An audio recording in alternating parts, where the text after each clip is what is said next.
ജഗദ്ഗുരു ശ്രീ ശങ്കരാചാര്യ ചരിതം ഭാഗം 4. ആചാര്യൻ രാമേശ്വരത്തെത്തി. അവിടെ ഉണ്ടായിരുന്ന ശാക്തേയന്മാർ എന്നറിയപ്പെടുന്ന ഭോഗാലസന്മാരും മദ്യപാനികളുമായിരുന്നവരെ വാദത്തിൽ തോൽപ്പിച്ച് തൻ്റെ ശിഷ്യന്മാരാക്കി തീർത്തു. കൂടാതെ രാമേശ്വരത്ത് ഒരു ക്ഷേത്രം നിർമ്മിക്കുകയും ചെയ്തു. പിന്നീട് ആചാര്യനും സംഘവും കർണാടകയിലുള്ള ശ്രീശൈലത്ത് എത്തിച്ചേർന്നു. അവിടെ തമ്പടിച്ചിരുന്ന കാപാലികർ ആചാര്യൻ്റെ വാദം അംഗീകരിച്ചിരുന്നില്ല. കാപാലിക രാജാവായ കൃഗജഭൈരവൻ എന്ന അധർമ്മി ശ്രീ ശങ്കരാചാര്യരുടെ ശത്രുവായിരുന്നു.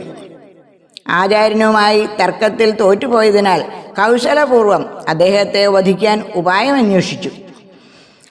കൃഗജഭൈരവൻ വേഷം മാറി ഒരു ശിഷ്യനെ പോലെ ആചാര്യൻ്റെ കൂടെ കൂടി. ഒരിക്കൽ ആരും ശ്രദ്ധിക്കുന്നില്ല എന്ന് തോന്നിയ സമയത്ത് ആചാര്യൻ്റെ അടുത്ത് ചെന്ന് കൃഗജഭൈരവൻ പറഞ്ഞു, എനിക്ക് ഈ ശരീരത്തോടു കൂടി മോക്ഷം ലഭിക്കാൻ സർവജ്ഞനായ ഒരാളെ, അതായത് ആചാര്യനെ ബലി നൽകണമെന്നുണ്ട്. ആചാര്യൻ ഒരു നിബന്ധന മാത്രം വച്ചു, ആരെയും അറിയിക്കരുത്. ഭൈരവൻ പറഞ്ഞു, അടുത്ത കാട്ടിൽ ഒരു ഭൈരവസ്ഥാനമുണ്ട്. അവിടെ അടുത്ത അമാവാസിയിൽ അർദ്ധരാത്രിയിൽ അങ്ങ് വരിക. ഹോമത്തിനുള്ള ഒരുക്കങ്ങൾ അവിടെ ഉണ്ടാകും. അങ്ങനെ അമാവാസി നാളെത്തി. കൃഗജഭൈരവൻ ബലിപീഠത്തിനടുത്തുണ്ട്. മറ്റു കാപാലികന്മാരുമുണ്ട്. ഏതാണ്ട് അർദ്ധരാത്രിയോടടുത്തപ്പോൾ ശിഷ്യന്മാരെല്ലാം ഉറങ്ങി എന്നുറപ്പായപ്പോൾ ആചാര്യൻ തൻ്റെ കമണ്ഡലവും ദണ്ടും എടുത്തുകൊണ്ട് കാപാലികർ പറഞ്ഞിടത്തേക്ക് പോയി. അവിടെ എത്തിയ ആചാര്യൻ പറഞ്ഞു, എനിക്ക് അല്പം ധ്യാനിക്കണം എന്ന്. ശേഷം ആചാര്യൻ ബലിപീഠത്തിൽ തല വെച്ചുകൊണ്ട് കിടന്നു. ഉഗ്രഭൈരവൻ വാളുയർത്തി. പെട്ടെന്നതാ ഒരു അത്യുഗ്ര ഗർജനം, സിംഹഗർജനം, നരസിംഹഗർജനം. ആ ദിഗന്ധഭഞ്ജന ധ്വനി കേട്ട് ഉഗ്രഭൈരവൻ ഞെട്ടി കൈവിറച്ചു വാൾ നിലത്തു വീണു. അതാ ആചാര്യശിഷ്യനായ പത്മപാദർ നൃസിംഹാവേശത്തോടുകൂടി ആ ബലിസ്ഥാനത്തേക്ക് പ്രവേശിക്കുന്നു. ആ ഭീഷണരൂപം ഉഗ്രഭൈരവനെ കടന്നു പിടിച്ച് വലിച്ചു കീറി. ഖണ്ഡത്തിൽ അവൻ്റെ കുടൽമാലയും അണിഞ്ഞ് ഘോര അട്ടഹാസം മുഴക്കി. എമ്പാടും പ്രകമ്പിതമായ ആ ഗർജനം കേട്ട ഭൈരവശിഷ്യന്മാർ നാലുപാടും ഭയന്നോടി. ഈ ശബ്ദം കേട്ട് ആചാര്യശിഷ്യന്മാർ അവിടെ ഓടിയെത്തി. ആചാര്യൻ സമാധിയിൽ നിന്ന് ഉണർന്നു നോക്കിയപ്പോൾ കാണാം പത്മപാദരുടെ ശരീരത്തിൽ ജ്യോതിർമയവും അതിഭീഷണവുമായ നരസിംഹമൂർത്തിയെ. ആചാര്യന് നടന്നത് എന്താണെന്ന് മനസ്സിലായി. അദ്ദേഹം ഈ നൃസിംഹസ്തോത്രം ചൊല്ലി നരസിംഹമൂർത്തിയെ സ്തുതിച്ചു. ഉഗ്രം വീരം മഹാവിഷ്ണും ജ്വലന്തം സർവതോമുഖം നൃസിംഹം ഭീഷണം ഭദ്രം മൃത്യുർമൃത്യും നമാമ്യഹം. ശ്രീ പരമേശ്വരനരുളിയ ശ്രീ മന്ത്രരാജപദസ്തോത്രത്തിൻ്റെ ആദ്യഭാഗം മാത്രമാണിത്. മന്ത്രരാജം എന്നറിയപ്പെടുന്ന ഈ സ്തോത്രം കൽപ്പവൃക്ഷം പോലെ സർവാഭീഷ്ടപ്രദായിനിയാണ്. അല്പസമയം കഴിഞ്ഞപ്പോൾ നൃസിംഹശക്തി പത്മപാദരിൽ നിന്ന് അന്തർധാനം ചെയ്തു. പത്മപാദർ പൂർവ്വസ്ഥിതിയിലായി. അദ്ദേഹം ആചാര്യനോട് പറഞ്ഞു, ഒരു കാപാലികൻ ആചാര്യരെ ശിരസ് ഛേദിക്കുന്നതായി താൻ സ്വപ്നം കാണുകയും എന്തു ചെയ്യണമെന്നറിയാതെ തൻ്റെ ഇഷ്ടദേവനായ നൃസിംഹദേവനെ സ്മരിച്ച് ആചാര്യൻ്റെ ജീവരക്ഷയ്ക്കായി പ്രാർത്ഥിക്കുകയും ചെയ്തു അത്രേ. ഭഗവാൻ തൻ്റെ മുന്നിൽ ആവിർഭവിച്ചതായി പത്മപാദർ കണ്ടു. പിന്നീട് എന്തു സംഭവിച്ചുവെന്ന് തനിക്ക് ഓർമ്മയില്ല എന്നും പറഞ്ഞു. ആചാര്യൻ ഒന്നും സംഭവിക്കാത്തതുപോലെ ശിഷ്യന്മാരോടൊത്ത് അവിടെ നിന്ന് പോയി. അവിടെ നിന്നും പ്രയാണം തുടർന്ന ആചാര്യനും ശിഷ്യന്മാരും ഗോകർണത്തെത്തി. അവിടെ ഇരുന്ന് കാപാലിയെ സ്തുതിച്ചുകൊണ്ട് ശിവാനന്ദലഹരി എന്ന പ്രശസ്തമായ സ്തോത്രം രചിക്കുകയും ചെയ്തു. പിന്നീട് അവർ കർണാടക ദേശത്തെത്തി. ആചാര്യൻ എവിടെ എത്തിയാലും ധാരാളം ആൾക്കാർ അദ്ദേഹത്തെ കാണാൻ എത്തുമായിരുന്നു. അത്രയും പ്രശസ്തനായി തീർന്നിരുന്നു അദ്ദേഹം. ആചാര്യൻ ശ്രീബലി എന്ന ഗ്രാമത്തിൽ എത്തി. അവിടെ എത്തിയവരുടെ കൂട്ടത്തിൽ പ്രഭാകരൻ എന്ന ശാസ്ത്ര പണ്ഡിതനുണ്ടായിരുന്നു. അദ്ദേഹത്തിൻ്റെ 13 വയസ്സായ മകനെക്കുറിച്ച് ആചാര്യനോട് പറഞ്ഞു.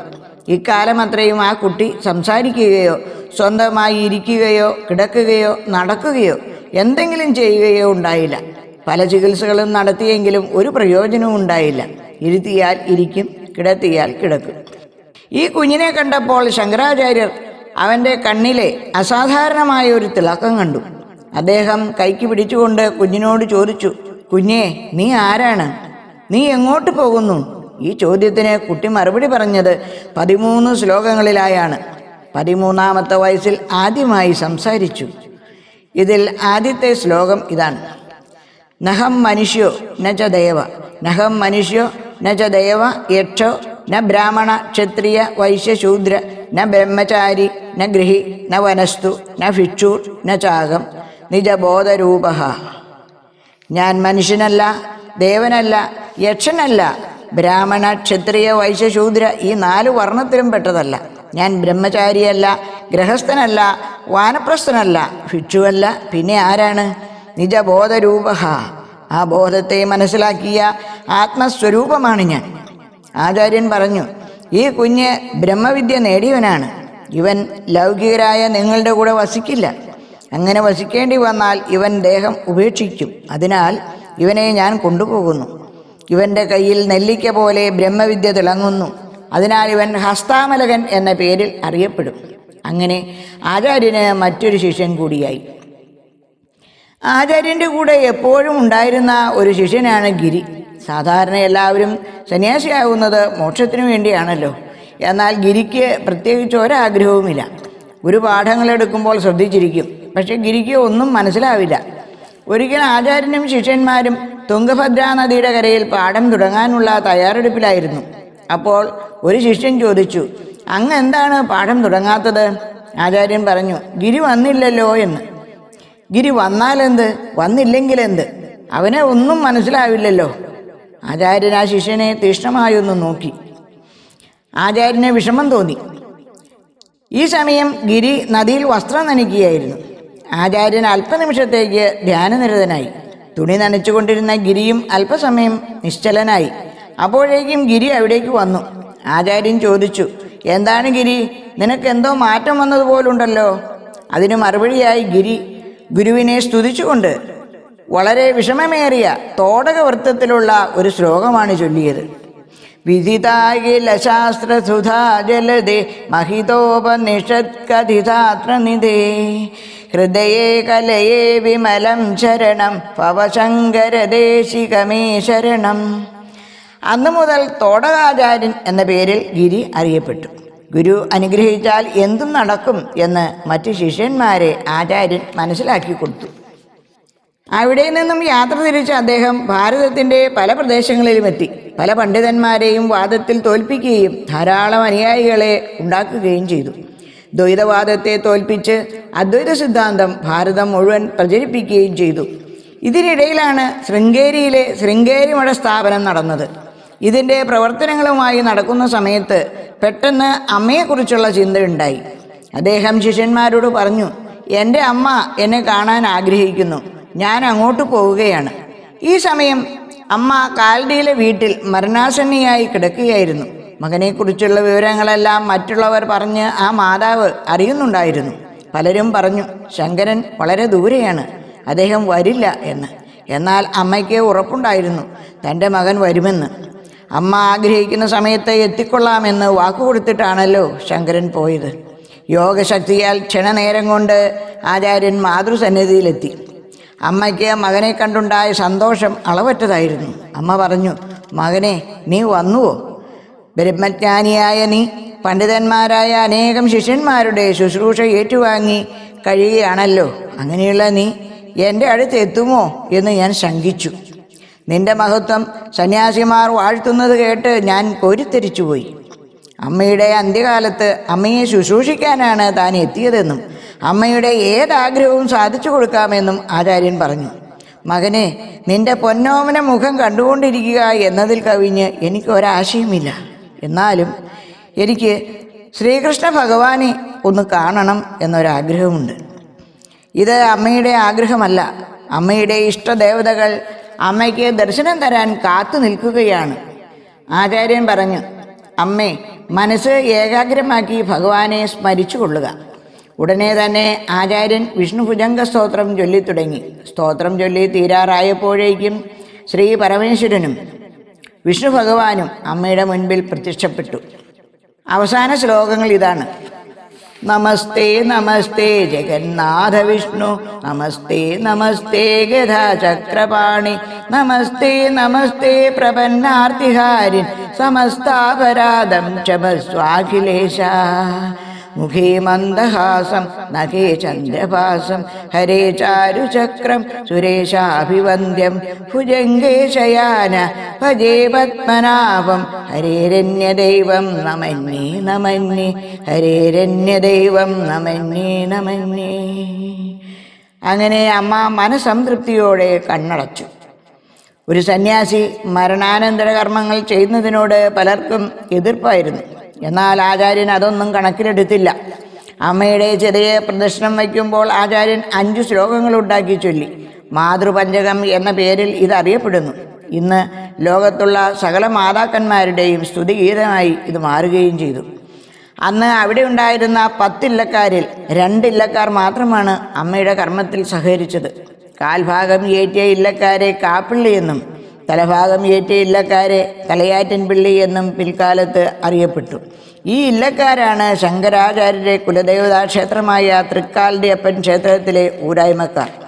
സംസ്കാരത്തിന് ശേഷം അസ്ഥികൾ അവിടെ ഒരു അശോകമരത്തിൻ്റെ ചുവട്ടിൽ നിക്ഷേപിച്ചു. ഇപ്പോൾ കാലടിയിലെ ശങ്കരാചാര്യ ജന്മഭൂമി ക്ഷേത്രത്തിനുള്ളിൽ ആര്യാമ്പ സമാധി മണ്ഡപം കാണാൻ സാധിക്കുന്നതാണ്.